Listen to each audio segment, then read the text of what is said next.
en Mateo capítulo 1, donde tuvimos la lectura devocional. El mensaje de esta mañana lo hemos titulado El nacimiento virginal. Oremos. Padre, gracias por la oportunidad de usar este lugar para traer tu palabra. En tus manos nos ponemos, Señor, reconociendo que necesitamos que tú nos uses y hables por medio nuestro. Que tu palabra poderosa y viva pueda llegar a tu pueblo, Señor.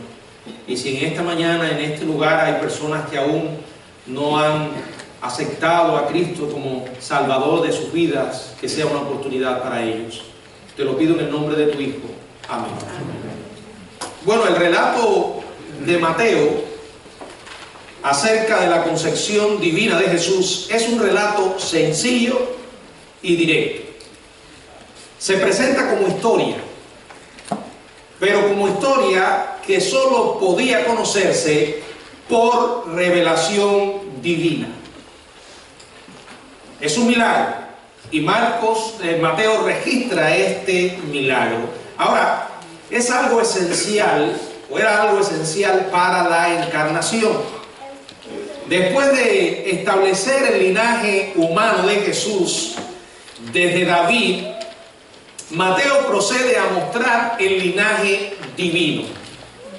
Y este es el propósito de los versículos del 18 hasta el 25 que leímos. Estos revelan 5 verdades distintas sobre el nacimiento virginal de Cristo. Y quiero invitarles a que juntos en esta mañana meditemos en estas 5 verdades. En primer lugar, vamos a ver el nacimiento virginal concebido. Verso 18. El nacimiento de Jesucristo fue así. Estando desposada María su madre con José, antes que se juntasen, se halló que había concebido del Espíritu Santo. Ahora, aunque esto en sí no prueba la autoría divina, el mismo hecho de que el relato de la concepción divina de Jesús se presente de esta manera, sí es una evidencia de que no fue creación humana. ¿A qué me refiero? Un solo verso. El nacimiento de Jesucristo fue así. Estando desposada María su madre con José, antes que se juntasen, se halló que se había concebido del Espíritu Santo. Hermanos, no es característica de los seres humanos tratar de describir algo tan trascendental en tan breve espacio, con tan pocas palabras. Nosotros somos dados a expandir, a elaborar, a tratar de ofrecer todo detalle posible. Imagínense que usted sea un periodista, yo, y que se nos ha encomendado la responsabilidad de escribir la noticia del nacimiento de Jesús. Creo que con toda seguridad puedo decir que no lo habríamos hecho tan corto, ¿verdad? Habríamos dedicado quizás una página o más a registrar la noticia tan importante, porque los seres humanos somos así. Pero Mateo sencillamente presenta el hecho que ocurrió. Ahí está. ¿Lo aceptas o lo rechazas? Es cuestión de fe. Es el relato de un milagro. Mateo sigue dando información adicional relacionada con el nacimiento virginal, pero el hecho se nos presenta en una frase. La primera frase del verso 18 es tan solo introductoria. El nacimiento de Jesucristo fue así. Mire, 17 versículos relatando la genealogía humana de Jesús, pero solo un versículo y una parte de ese versículo a su genealogía divina. O sea, en su divinidad, Él descendió por medio de un acto milagroso y exclusivo del Espíritu Santo. No obstante, el Espíritu Santo no hace más que afirmar el hecho con autoridad. Allí está. Aunque en el libro de Génesis se nos ofrece más información sobre la creación, tampoco Dios entra en detalles de cómo creó las cosas. Solo dice la Biblia, Dios dijo y fue hecho. Y comienza Génesis 1, en el principio creó Dios los cielos y la tierra. Ahora, a lo largo de los siglos, los seres humanos hemos querido siempre más y más, porque nos encantan los detalles. Nos sentimos cómodos con los detalles. Nos encanta hablar, expresar. Dios presenta sus verdades en pocas palabras y no intenta explicarla, porque los milagros son así. Aquí estamos ante un milagro. Y el hecho de que Dios es un ser sobrenatural abre la puerta a que todo es posible. Una historia de fabricación humana habría exigido más material para convencer, para lograr convencer a la gente. Aquí no. El nacimiento de Jesucristo fue así. María, una mujer piadosa que fue sensible y sumisa a la voluntad del Señor, pero una mujer pecadora, recipiente de la gracia divina. Y el hecho de que dice la Biblia, hallaste gracia, es que ella era pecadora, porque la gracia es para los pecadores. Es el favor que el hombre no merece. Y cuando la Biblia dice que no hay justo ni aun uno, eso incluye a todos. También incluye a María. María fue una receptora de la gracia, no una dispensadora de la gracia. Eso de que María puede otorgar gracia es una herejía creada por la Iglesia Católica Romana, una entre las muchas que ha creado. Después del anuncio del ángel Gabriel de que sería la madre del Hijo del Altísimo, en Lucas capítulo 1, versos 26 al 38, María creyó, reconoció que era pecadora. Ella hace la gran pregunta, como he dicho otras veces, conocía suficiente biología como para saber que si no había tenido relaciones sexuales, humanamente era imposible que tuviera un hijo. Y por eso ella dice, ¿cómo será esto? Pues no conozco varón. Sin embargo, nunca cuestionó que el ángel fuera enviado por Dios o que lo que dijera no fuera verdad.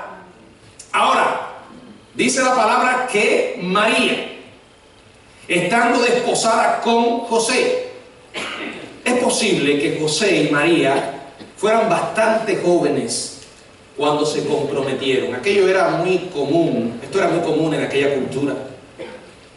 A menudo las muchachas se comprometían siendo muy jóvenes, quizás 13 o 14 años, y los muchachos, quizás cuando alcanzaban un poco más de esa edad. Por costumbre judía, un compromiso de matrimonio significaba más que un compromiso en el sentido moderno. Los hebreos tenían un gran concepto de lo que eran los votos, los compromisos, y en especial cuando se trataba del matrimonio. Por ejemplo, en un matrimonio hebreo había dos etapas: el compromiso o el desposorio y la ceremonia de la boda.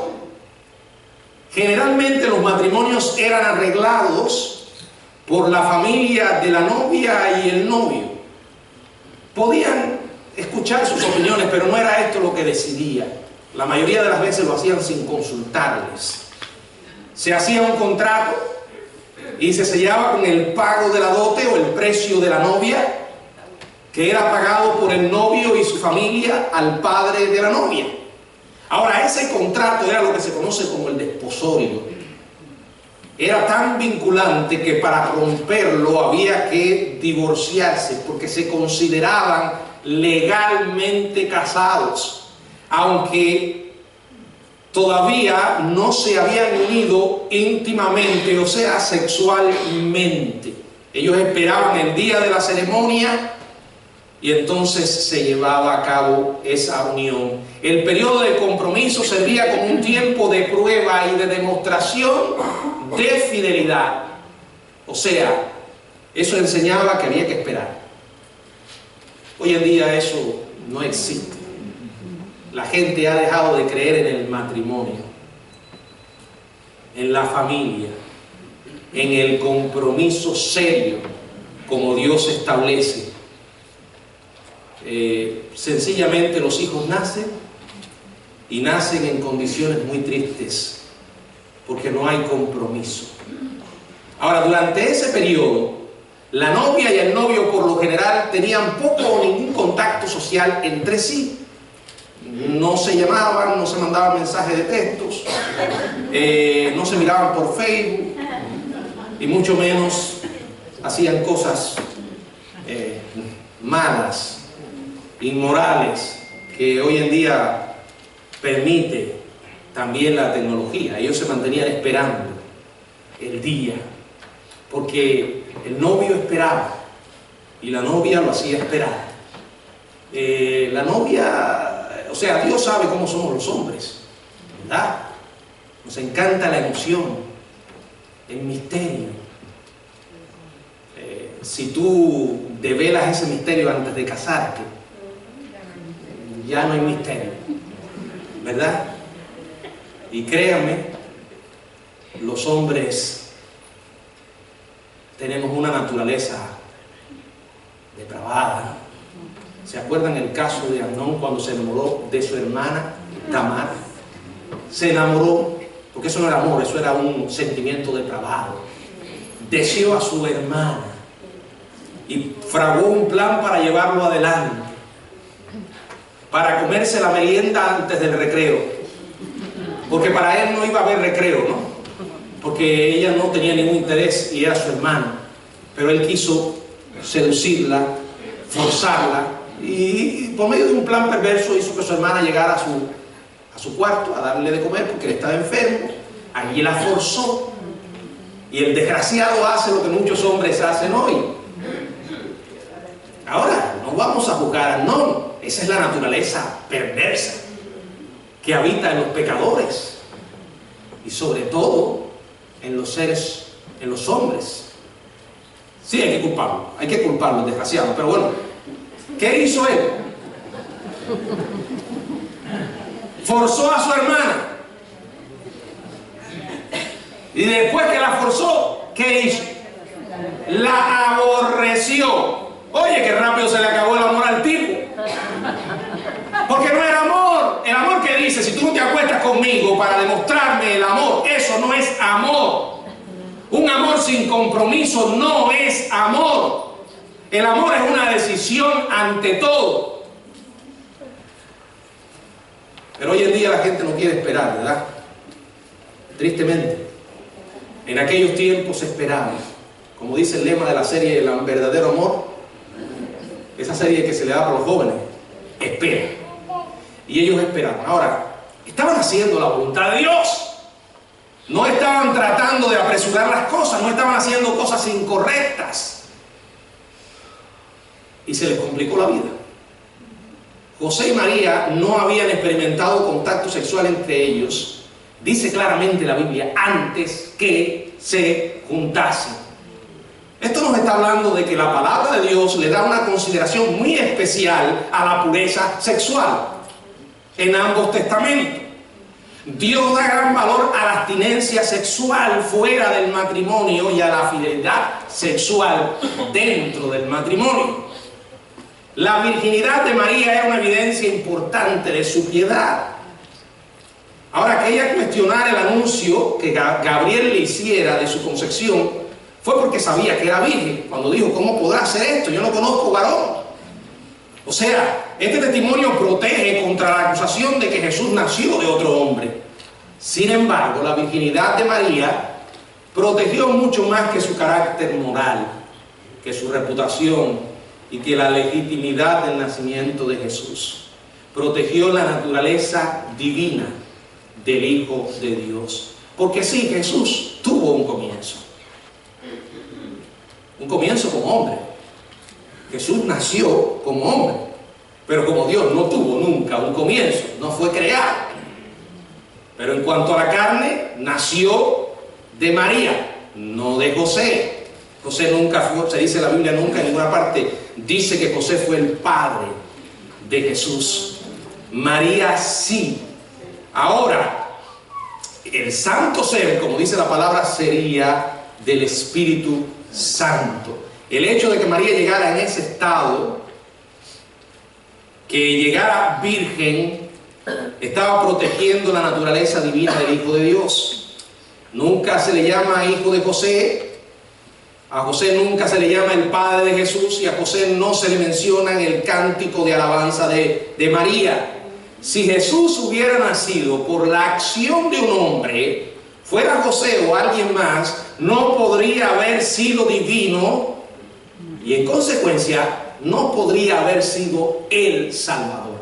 Era necesario que el Salvador fuera hombre y fuera Dios.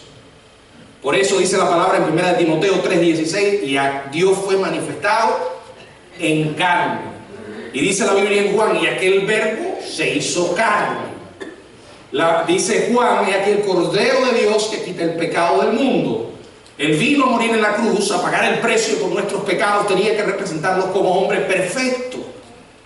Y por eso nació de María. Pablo es muy claro en el momento en que nos declara cuando vino el cumplimiento del tiempo. Dios envió a su Hijo, nacido de mujer y nacido bajo la ley.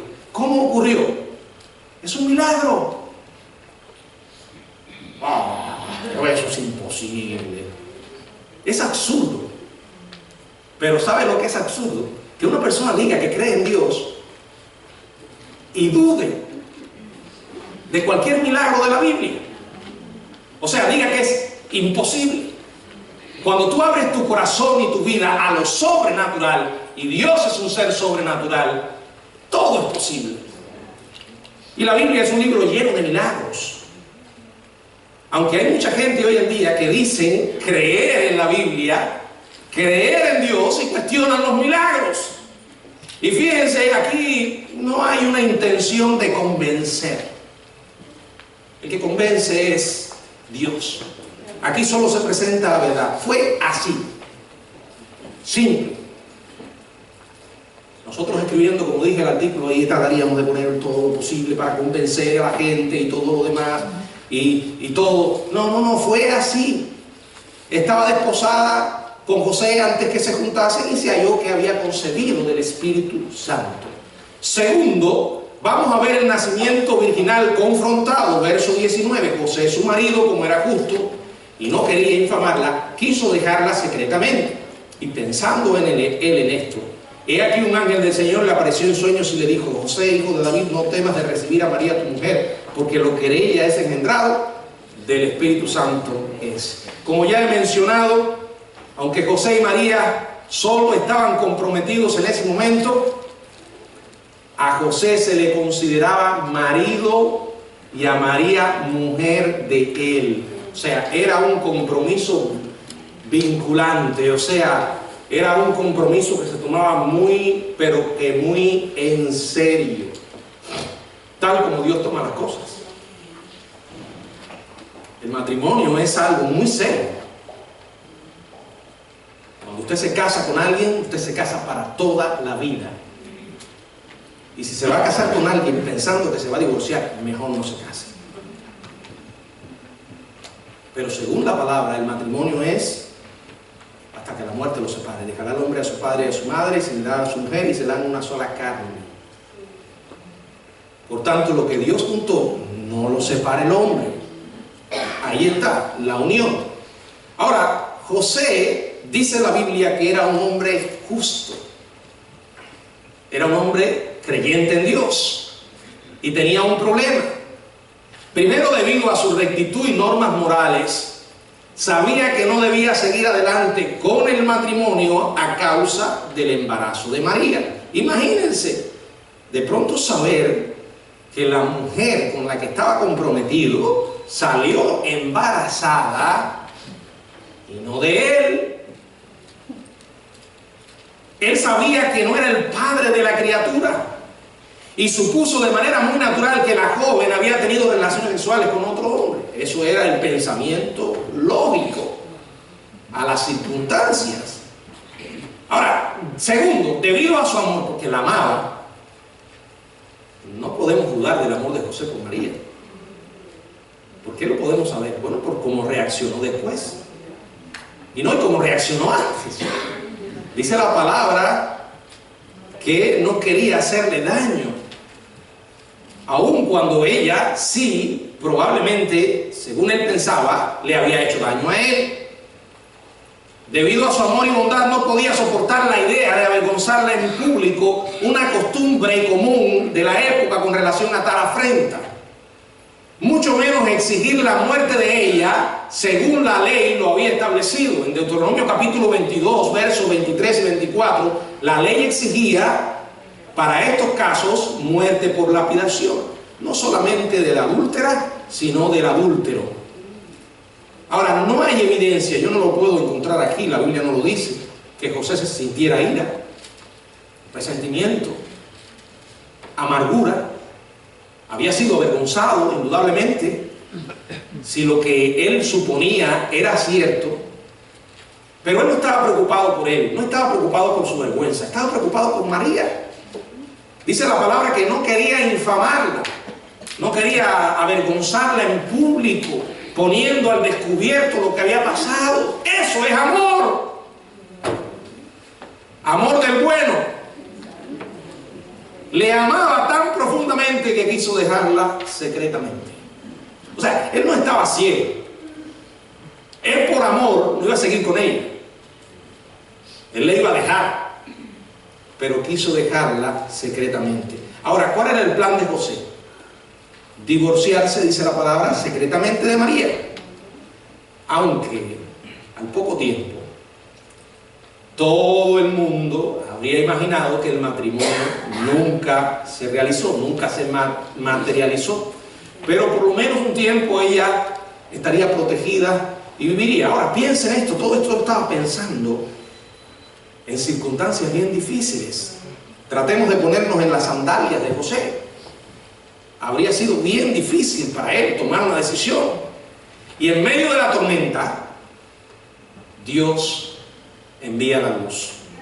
Pensando él en esto, un ángel del Señor, porque de otra manera él no lo habría creído, por ahí alguien lo dijo, ¿verdad? Se le aparece en sueños y le calmó los temores. Ahora, ¿por qué él creyó en este sueño? Él podía haber dicho, bueno, tal vez esto fue una idea que yo me hice. Quizás comí demasiado el día anterior y la digestión me hizo soñar estas cosas. ¿Por qué él creyó en el sueño? Porque dice la palabra que era un hombre justo. Y él tenía una relación con Dios. Por eso cuando tenemos una relación con Dios y Él habla, nosotros escuchamos.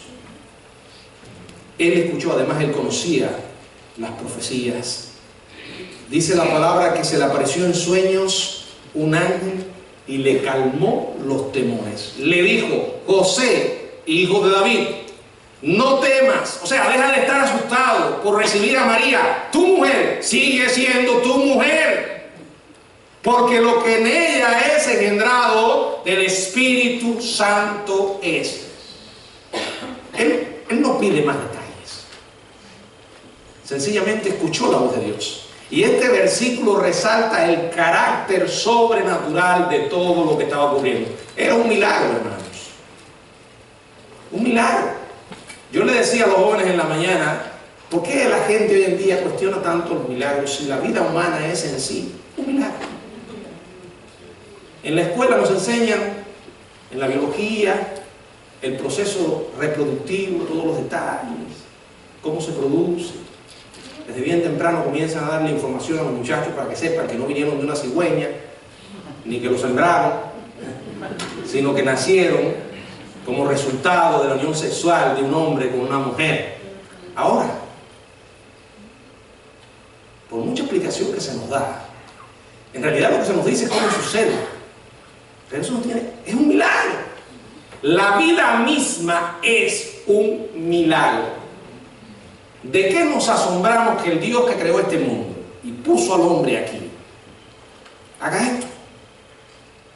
Y aquí estamos ante un milagro. Y para reforzar las palabras de aliento a José y verificar el linaje de Jesús, su linaje real, el ángel se dirige a José como hijo de David, aunque él no era verdaderamente hijo de José. Y por cierto, al hacer esto Dios resuelve un gran dilema que venía en la genealogía de José, porque José, en la genealogía de José estaba Jeconías, y Jeconías había sido maldecido por Dios, que ningún descendiente de él jamás se sentaría en un trono real. Sin embargo, Dios hace el milagro de una manera tan perfecta que aunque José era el padre legal de Jesús, no era su padre carnal, y por eso la maldición de Jeconías no alcanzó a Jesús. El padre de Jesús era Dios, que lo concibió por medio del Espíritu Santo. El Dios que dice y se hace, dijo y creó vida en el vientre de María. Lo que en ella es engendrado del Espíritu Santo es algo profundo. El testimonio del nacimiento virginal. Un santo ángel se lo dijo a José. Ahora veamos en tercer lugar el nacimiento virginal clarificado, verso 21. Y dará a luz un hijo, y llamará su nombre Jesús, porque él salvará a su pueblo de sus pecados. Dará a luz un hijo, ciertamente. Se llamará Jesús, tal como Zacarías, como a Zacarías se le dijo que llamara Juan a su propio hijo. No se nos informa el propósito o el significado del nombre de Juan, y aunque de Juan se dice que sería grande, no se dice que sería hijo del Altísimo. ¿Qué quiere decir que Jesús era hijo del Altísimo? Que era hijo de Dios. ¿Y qué significa que Jesucristo es hijo de Dios? Que es Dios. No es un Dios, es Dios. Dice que lo querían matar porque quebrantaba el día de reposo y decía que Dios era su Padre. Tito 2:13, aguardando la esperanza bienaventurada de la manifestación gloriosa de nuestro gran Dios y Salvador, Jesucristo. Romanos 9:5, el cual es Dios sobre todas las cosas. Juan 1:1, y aquel verbo fue hecho carne y habitó entre nosotros. Ahora, el nombre de Jesús es Salvador. Significa Salvador. Está describiendo el propósito para el cual Él venía. Habla de la gran necesidad humana. Tenemos muchas necesidades, pero la principal necesidad, la gran necesidad del hombre, no es ropa, no es comida, no es salud. Porque tú puedes tener todas esas cosas y estar perdido. Sin embargo, puedes ser salvo y no tener ninguna de esas cosas. Jesús dijo, ¿de qué sirve si gano todo el mundo y al final pierdo mi alma? ¿De qué te sirve vivir en este mundo los años que puedas vivir si al final vas a pasar tu eternidad en el infierno? Sí, en el infierno, ¿escuchó bien? Es un lugar, como el cielo es un lugar. Y ese lugar se determina ahora, aquí, en medida que uno reconoce que es un pecador, porque para necesitar un Salvador tiene uno que reconocer que está perdido, y todos estamos perdidos, somos pecadores. Dice la Biblia que no hay justo ni aún uno. Ah, pero yo conozco gente justa. Bueno, yo conozco a un hombre que se llama Justo. A ver si vino Justo por aquí hoy. No está aquí Justo, pero vino el domingo por la noche. Y yo le decía a la hija de Justo, mira, tu papá se llama Justo, pero en realidad él no es justo, porque la Biblia dice que no hay justo ni aún uno, ni justo ni justa. La Biblia dice que todos somos pecadores. Pastor, yo conozco gente buena. Mire, en el plano humano sí hay gente buena, según nuestra perspectiva. Pero cuando yo digo que alguien es bueno, es porque lo estoy comparando con otros seres humanos. Pero desde la perspectiva divina de Dios, no hay nadie bueno, porque Él es el patrón, Él es el modelo. ¿Quién puede ser como Dios? Entonces eso nos habla de que tenemos un problema grande y nuestra necesidad es la de un Salvador. Ahora la gente, el diablo los han logrado hoy entretener de tal manera que la gente piensa, mi necesidad es tener comida. Si tengo comida estoy contento. Si tengo un trabajo para tener comida, más contento todavía. Si tengo una casa donde vivir, estoy bien. Si tengo dos, mejor todavía. Entonces ahí, la gente, si tengo salud, yo oigo gente que dice, ¡ay! Lo mejor es tener salud. Si tú tienes salud, ya lo tienes todo. Yo conozco gente que tiene tremenda salud y están perdidos. Conozco personas que no tienen salud ninguna y tienen una tremenda esperanza. Porque esa es la mayor necesidad que tenemos. Un día cada ser humano va a tener que morir y se va a encontrar con su Creador. La Biblia dice, prepárate para venir al encuentro de tu Dios. Y créanme, después que pase este mundo, ya las cosas estarán determinadas. La oportunidad es ahora, mientras estás vivo. El arrepentimiento es algo para el aquí y el ahora. Por mucho que ames a María y que digas la herejía de que María es la madre de Dios,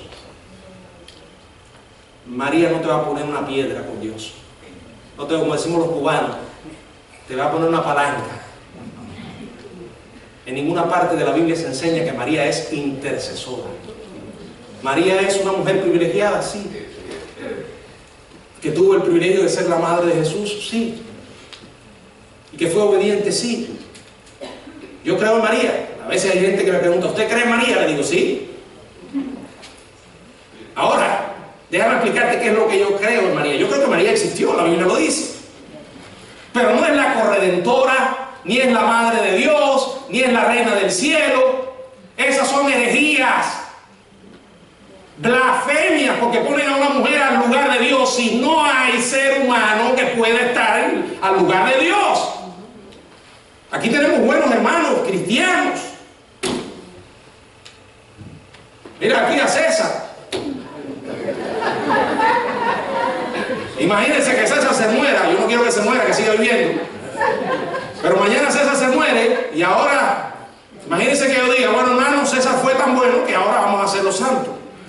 Ya no va a ser César, ahora va a ser Santo César. El santo de los políticos.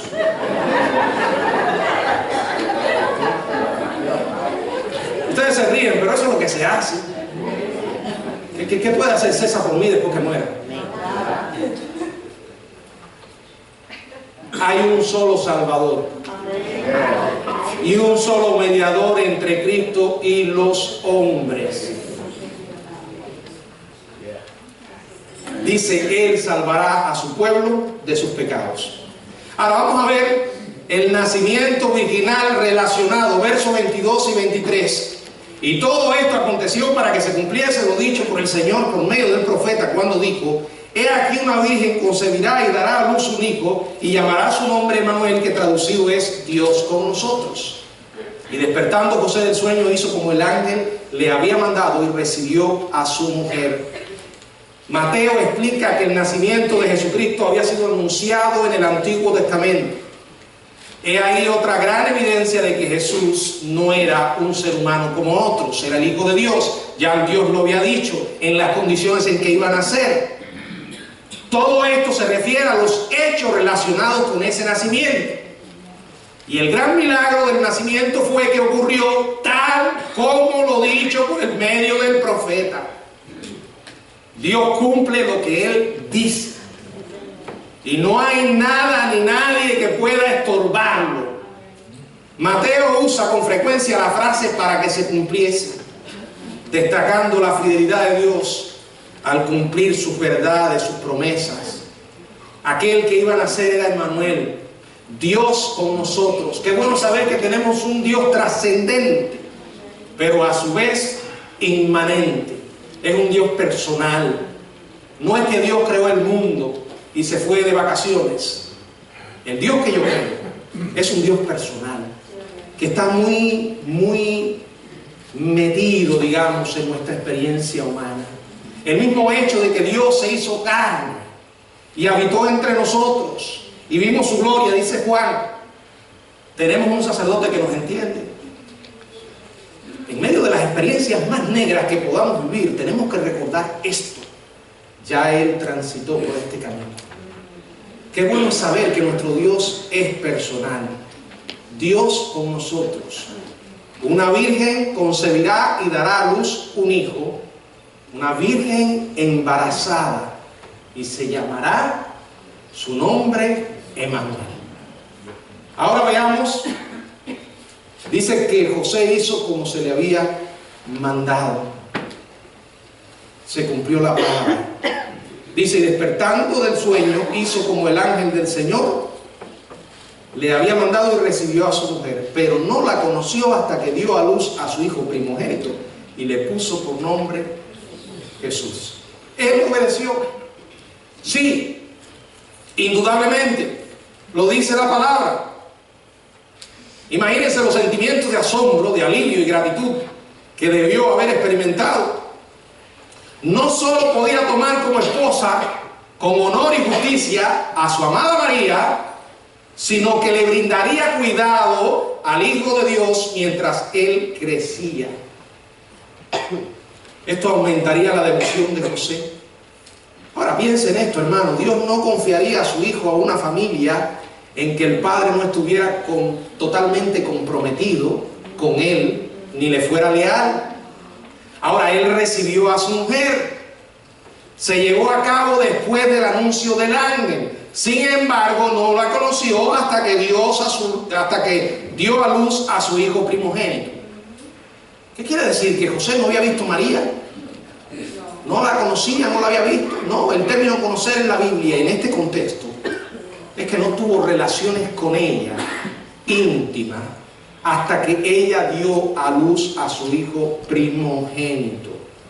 Mateo deja en claro que María permaneció virgen hasta que dio a luz, sugiriendo que las relaciones maritales normales comenzaron después. Y siguen los herejes. No, María siguió siendo virgen después del parto. ¿Dónde está eso en la Biblia? ¿Dónde está? Hay que forzar bastante la escritura. Aparte de que Dios va a condenar a un hombre a vivir con una mujer que le ama y no poderla tocar. Los evangelios varias veces hablan de los hermanos y las hermanas de Jesús, porque no solo tuvo hermanos, sino hermanas. Mateo 12:46 dice la palabra: mientras él aún hablaba a la gente, he aquí su madre y sus hermanos estaban afuera y le querían hablar. Mateo 13:55 y 56 dice la palabra: ¿no es este el hijo del carpintero? ¿No se llama su madre María? ¿Y sus hermanos Jacobo, José, Simón y Judas? ¿No están todas sus hermanas con nosotros? Marcos capítulo 6, verso 3, dice la palabra, Marcos 6:3, ¿no es este el carpintero, hijo de María, hermano de Jacobo, de José, de Judas y de Simón? ¿No están también aquí con nosotros sus hermanas? Ella no permaneció virgen después del parto. Esa virginidad perpetua es una cañona que le quieren dar a las escrituras. Es una torcedura de la peor clase para tratar de mantener sus disparates. Hermanos, hay que tener mucho cuidado. No todos los caminos llevan al cielo. No. Los caminos no son a través de religiones. Es a través de Jesús.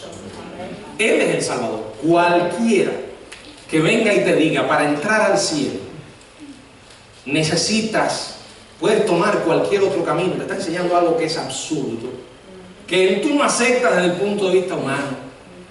No lo aceptas, porque sabes que todos los caminos no te llevan al mismo lugar. Entonces, ¿por qué lo vas a aceptar en el sentido espiritual?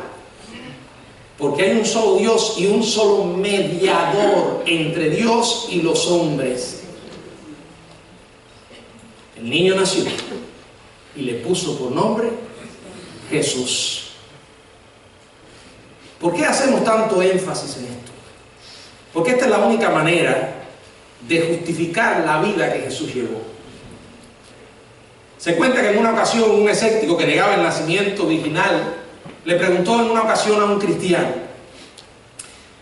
si yo te dijera que por ahí nació un niño sin padre humano, ¿lo creerías? El cristiano lo miró y le dijo esto: sí, siempre y cuando ese niño viviera como Jesús vivió. La mayor necesidad o la mayor evidencia externa del nacimiento sobrenatural y la deidad de Jesús está en su vida. Él es Dios. Fuera de Él no hay esperanza. Solo Él vivió como pudo vivir. Si usted va a la Biblia y lee los evangelios, ahí puede conocer de la vida perfecta que Jesús vivió. Él es el Salvador. La pregunta que quiero hacerte en esta tarde: ¿es Él tu Salvador? Quiero que pienses mucho en esta pregunta, porque tú has venido aquí en esta mañana ya siendo tarde, conociendo probablemente de Dios, pero sin tener una relación con Él verdadera. Yo no puedo decir que yo tengo una relación con cierta persona si yo no me comunico todos los días con ella y ella se comunica conmigo. Tener una relación con Dios es eso.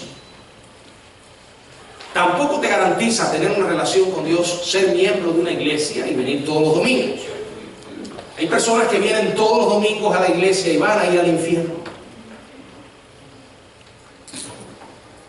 Tener una relación con Dios es, número uno, reconocer que eres un pecador,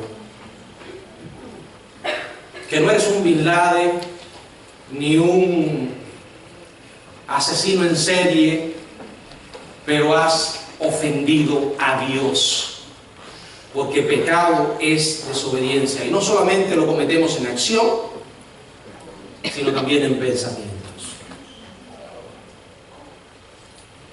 Tus pecados ofenden a Dios. Tus pecados clavaron a Cristo en la cruz. Y permítanme, aquellos que ya son cristianos, decir algo aquí en un paréntesis. Una de las cosas que más me está doliendo en estos tiempos es ver cómo cada día hay personas que se llaman cristianas y se van volviendo más y más insensibles al pecado. De hecho, me he encontrado algunos que se ríen del pecado. Hace un tiempo leí algo que taladró mi alma y decía esto: no te rías de aquello que a Cristo le costó, no te rías de aquello por lo que a Cristo le costó la vida. Nosotros no nos convertimos en gente rechazada moralmente o grandes en morales de la noche a la mañana.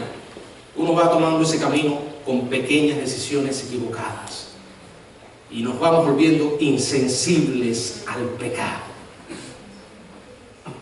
Y nos aprendemos esa frase que repetimos como un mantra o un eslogan que dice: eso no es malo. Todo el mundo lo hace. Pero es que eso te va a llevar a otra cosa y después a otra cosa y después te salen callos en el alma. Jesús murió por nuestros pecados. por los tuyos y los míos. Le costó la vida al Hijo de Dios. No nos cuesta nada a nosotros, pero sí fue costosa para Dios. Arrepiéntete en esta hora. Acepta a Cristo como tu Salvador. Y por primera vez sabrás que la Navidad no es una fiesta superficial como mucha gente la hace. La Navidad es celebrar que nació un Salvador. No importa cuándo nació, lo importante es que nació. Y que ese Salvador es tu Salvador. ¿Quieres tú recibir a ese Salvador en esta hora? ¿Quieres orar allí donde estás? Yo nunca lo he hecho, pastor. Siempre hay una primera vez. Habla con Dios.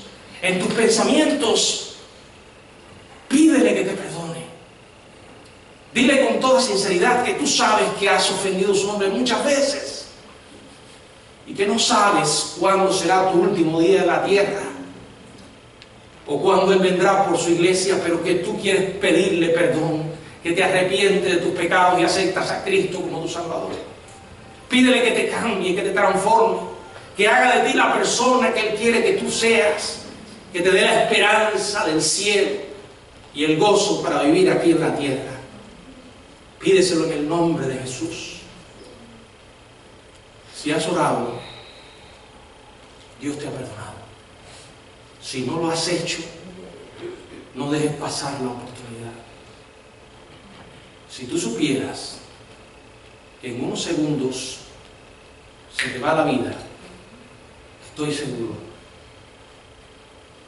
que vivirías tus últimos segundos con un sentido de urgencia. La vida es corta, se va y se va rápido. Envejecemos, nos enfermamos y morimos. Y un día nos veremos con nuestro Creador. Ojalá que tú estés preparado para ese encuentro. Que el Señor le bendiga. Amén.